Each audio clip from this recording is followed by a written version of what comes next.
Pagi Bu Roni, saya Devina Setiawan dari kelas 10 MIPA. Hari ini saya ingin mempresentasikan tentang cerita Roro Jonggrang.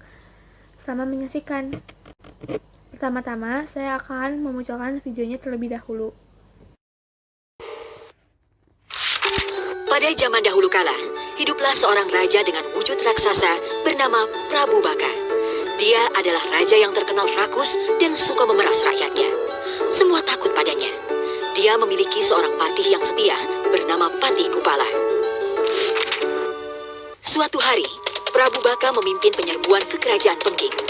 Dia ingin menguasai kerajaan makmur dan subur itu. Perang pun tidak terhindarkan. Prabu Baka mengamuk dan memukul mundur pasukan kerajaan Pengging. Serbu! Serbu! Ya! Perintah Patih Kupala yang menyemangati pasukan Prabu Baka. Putra mahkota kerajaan Pengging yang bernama Bandung Bondowoso marah besar saat tahu kerajaannya diserang tiba-tiba oleh Prabu Baka. Maka Bandung Bondowoso menyiapkan pasukannya dan memimpin serangan balasan. Ini tidak bisa dibiarkan. Kita harus menyerang pasukan Prabu Baka. Serunya sambil mengacungkan pedangnya. Di tengah pertempuran, Bandung Bondowoso bertemu dengan Prabu Baka. Mereka bertarung dengan ganas, saling menyerang dan saling mengeluarkan jurus andalan mereka. Akhirnya, Bandung Bondowoso berhasil membunuh Prabu Baka. Pasukan Prabu Baka kocar-kacir saat tahu rajanya terbunuh. Patih Kupala memerintahkan mereka lari pulang ke kerajaan Baka.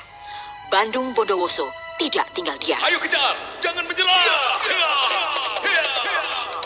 Bandung Bondowoso dan pasukannya terus mengejar musuh hingga ke kerajaan Baka.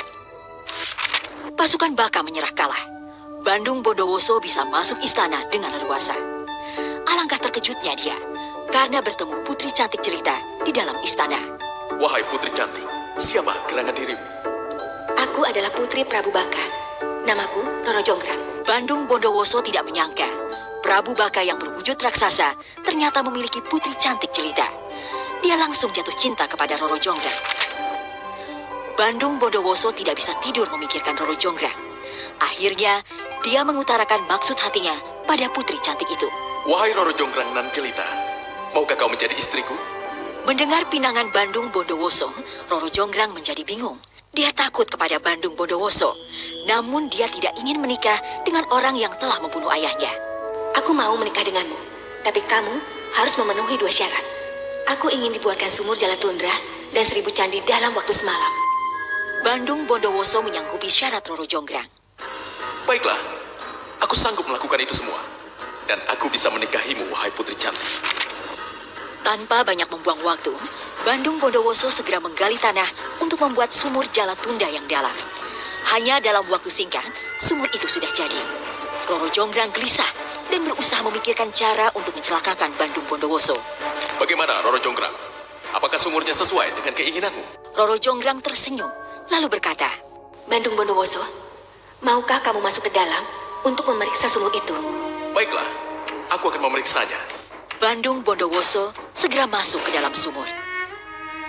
Saat Bandung Bondowoso masuk ke dalam sumur, Roro Jonggrang memerintahkan Patih Kupala dan pasukannya untuk menutup sumur itu dengan batu. Bandung Bondowoso tahu kalau dia ditipu dan marah besar. Hah?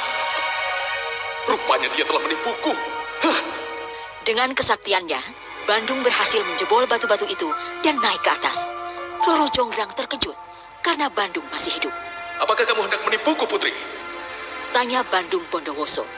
Roro Jonggrang tersenyum dan berusaha meredakan amarah Bandung Bondowoso. Syarat pertama sudah berhasil. Sekarang tinggal syarat kedua. Bangunlah 1000 candi untukku. Bandung Bondowoso tahu dia tidak akan mungkin membangun 1000 candi dengan kekuatannya sendiri. Akhirnya dia memanggil pasukan makhluk halus dan mengerahkannya untuk membangun candi. Ribuan makhluk halus datang dari segala penjuru arah. Mereka segera membangun candi-candi itu. Roro Jonggrang mulai gelisah, sebab baru tengah malam, namun candi-candi itu sudah mulai berdiri. Bahkan tinggal sebuah saja. Bagaimana ini? Candinya sudah hampir selesai. Roro Jonggrang mendapat akal untuk menggagalkan usaha Bandung. Dia membangunkan seluruh perempuan di negerinya dan menyuruh mereka menunggu lesu. Mendengar suara lesu, ayam-ayam mengira hari telah pagi. Mereka pun berkokok dengannya. Pasukan makhluk halus mengira hari telah pagi. Mereka pun segera berlari meninggalkan tempat itu. Bandung Bondowoso segera tahu kalau dia ditipu lagi. Kau telah menipuku lagi, Roro Jonggrang. Aku tidak bisa memaafkanmu. Kali ini dia tidak bisa menahan kemarahannya. Bahkan senyum Roro Jonggrang tidak bisa meredamnya. Kukutuk kamu jadi arca batu untuk menggantikan satu candi yang belum selesai. Dalam sekejap, Roro Jonggrang menjadi arca batu.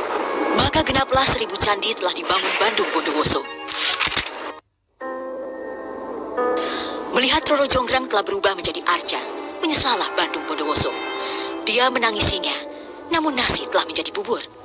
Bandung Bondowoso tidak bisa menarik kutukannya. Konon 1000 candi yang dibangun Bandung Bondowoso masih ada sampai sekarang dan berdiri di Yogyakarta. Namanya Candi Sewu, yang berarti 1000 candi. Nilai-nilai yang ada pada cerita atau video tersebut adalah: pertama, nilai sosial. Di bumi ini, makhluk satu sama lain saling membutuhkan atau makhluk sosial dan memberikan keuntungan masing-masing. Yang kedua, nilai budaya. Segala bentuk peninggalan sejarah harus terus dijaga dan dilestarikan, sehingga pada generasi berikutnya juga mengetahui sejarah tersebut atau cerita sebelum ia lahir dengan bukti nyata. Ketiga, sebagai makhluk sosial, kita harus bisa mengontrol emosi kita yang ada dengan menjaga perkataan yang kita ucapkan. Yang keempat, nilai edukasi yang pada cerita tersebut adalah kita harus menepati janji yang sudah kita dapatkan atau sudah janjikan kepada setiap orang, dan jangan pernah berbuat curang saat melakukan hal segala sesuatu. Jika pun curang, kita tidak akan mendapatkan hasilnya dengan baik. Dalam cerita itu, Roro Jonggrang berbuat curang atau tidak menepati janji.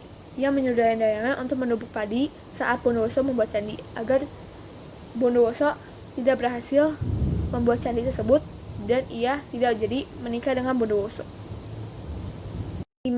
Nilai religius. Nilai religius dalam cerita tersebut adalah: pertama, kita tidak boleh memaksakan kehendak orang lain. Kedua, tidak boleh bekerja sama dengan jin atau makhluk lain karena menyekutukan Allah atau menduakan Allah, atau bahwa kita tidak percaya bahwa Allah itu ada. Ketiga, hati-hati dalam berucap karena bisa membawa bencana bagi orang lain, karena pada dasarnya ucapan itu adalah doa. Untuk yang keenam, nilai estetika. Nilai estetika yang terdapat pada cerita tersebut adalah: terdapat patung yang indah yang sekarang ini menjadi tempat pariwisata di Indonesia, yaitu Yogyakarta, Jawa Tengah, yang terdapat patung-patung yang dibuat oleh Bondowoso tersebut. Dan selain itu terdapat cewek cantik yang bernama Roro Jonggrang. Presentasi saya, terima kasih, Tuhan Yesus memberkati.